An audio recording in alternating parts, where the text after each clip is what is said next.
નમસ્કાર દોસ્તો, તો ડાયરા ને રામ રામ અને મારા બધા ખેડૂત ભાઈઓનો વિડીયોની અંદર સ્વાગત છે। તો દોસ્તો આજે આપણે વાત કરવાની છે હવે કપાસ વિશે, એટલે કે તમે એની પહેલાં દોસ્તો આપણે જોઈ લઈએ આખા ખેતરની અંદર કપાસનો નજારો।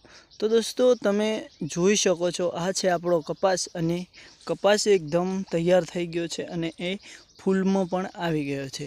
તો દોસ્તો હવે આપણે વાત કરવાની છે કે કપાસ વિશે આપણે હવે શું કરવાનું છે અને શું કરશું તે કપાસ ફાયદામંદ રહેશે અને આપણને આવક સારી મળશે। તો દોસ્તો પહેલી વાત તો એ છે કે તમે જોઈ શકો છો એકદમ જે ભમરીઓ એની છે એ બેસી ગઈ છે, એના જે ફૂલ છે એ પણ તૈયાર થઈ ગયા છે અને દોસ્તો ફાઇનલ આપણે હવે એની વાત કરવાની છે। ચાલો તો દોસ્તો હવે આપણે જે કે કપાસની અંદરનો જે આજે તમને જે એના થડની અંદર જે નજારો જોવા મળે છે, બરાબર, કે જે આ એની થડની અંદર જે આ પૌધા છે એના જે કે આ પૌધા એટલે કે એના છોડના પત્તા જે કહેવામાં આવે છે એ પીળા પડે છે। તો દોસ્તો એ હવે શું કારણથી પીળા પડે છે અને ખુદ એની જાતે ઘરે છે, તો એનું કારણ શું છે એ વિશે આજે આપણે વાત કરીશું।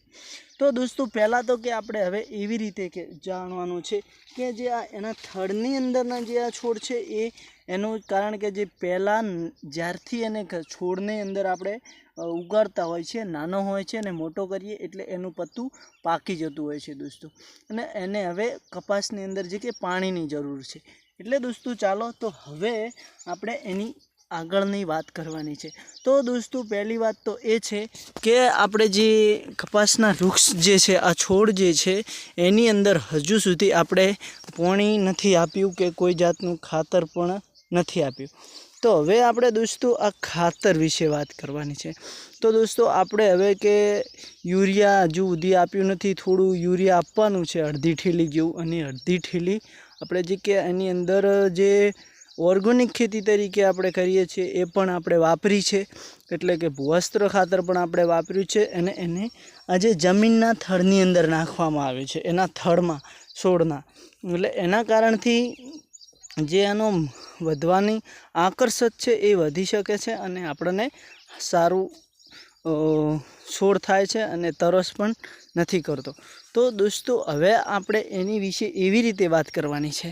તો ફાઇનલ દોસ્તો આપણે આવી જે કે આની અંદર જે ભમરીઓ છે, ભમરીઓને આપણે હવે આગળ શું કરવાથી સારું થશે, અને દોસ્તો બીજું તો કે આપણે એની અંદર જે આપણે આ તૈયાર ચારા પાણી કરીને આપણે ખેતર તૈયાર કરી નાખ્યું છે, તો એની અંદર આપણે હવે પાણી વાળવાનું છે, કારણ કે પાણી વાળવાની તૈયારી થઈ ગઈ છે।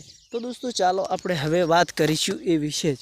તો દોસ્તો તમે જુઓ કે આપણે ખેતરની અંદર ચારા તૈયાર થઈ ગયા છે, આ પાળીઓ બંધાઈ ગઈ છે અને આપણે એની અંદર જ્યારે કે 12 વાગ્યાનો ટાઈમ છે લાઇટ આવવાનો, તો 12 વાગે આપણે બોર ચાલુ કરીને આની અંદર પાણી પણ વાળીશું। તો દોસ્તો આની અંદર આપણે ડીએપી પણ પહેરી નાખ્યું છે, એની સાથે સાથે ભૂવસ્ત્ર ખાતર પણ પહેર્યું છે અને એનો વિકાસ શું છે એ પણ આપણને જોવા મળશે, અને એ શું કામ કરે છે, જે આપણે ડીએપી અને ભૂવસ્ત્ર ખાતર જે મિક્સ કરીને આપણે પહેર્યું છે એ આપણે શું કામ કરે છે એ વિશે આજે આપણે વાત કરીશું। તો દોસ્તો ડીએપી અને ભૂવસ્ત્ર શું કામ કરે છે આ છોડની અંદર, અને એ ખાતરથી શું ગણ થાય છે અને કયા ફાયદાથી ડીએપીને ભૂવસ્ત્ર ખાતર મિક્સ કરવામાં આવે છે અને શું ગુણકારી છે એના કારણથી આપણે આ ખાતર વાપરીએ છીએ મોંઘા ભાવનું।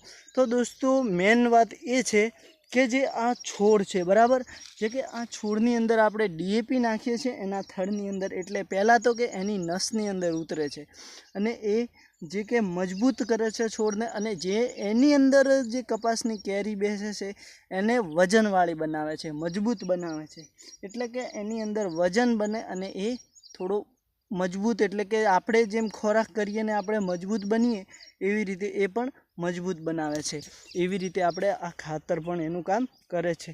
અને દોસ્તો બીજી વાત એ છે કે કદાચ હવે એની અંદર આ છોડ છે, છોડની અંદર કોઈ પણ જાતની બીમારી હોય તો એ બીમારીને લડવા માટે આપણે શું કરવાનું એ વિશે પણ આપણે આજે વાત કરીશું। તો દોસ્તો અત્યારે ગરમી બહુ ખતરનાક પડે છે, અને દોસ્તો બીજી વાત એ છે કે તમે ખેતી કરો છો તો કઈ રીતે ખેતી કરો છો, શું ખેતી કરો છો એ પણ અમને જણાવજો, કારણ કે જુઓ આ કપાસના છોડ છે એની અંદરના જે પોદા છે એના ઉપર ડાઘ પડ્યા છે, તમને એ બતાવીશ.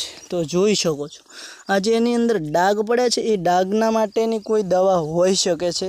એને શું કારણથી તકલીફ, એટલે દોસ્તો આપણે હવે એની આગળની જે વાત છે એ પણ વાત કરવાના છીએ.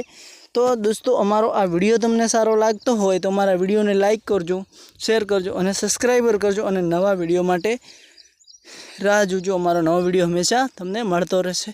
તો બસ દોસ્તો આજના વિડીયોમાં આટલું જ. અમારો આ વિડીયો તમને સારો લાગે તો જરૂરથી સબસ્ક્રાઈબર કરી લેજો દોસ્તો. તો જય માતાજી. અને આપણે સારું એક ખેતીવાડીનું ગ્રુપ બનાવવાનું છે, ગ્રુપ. તો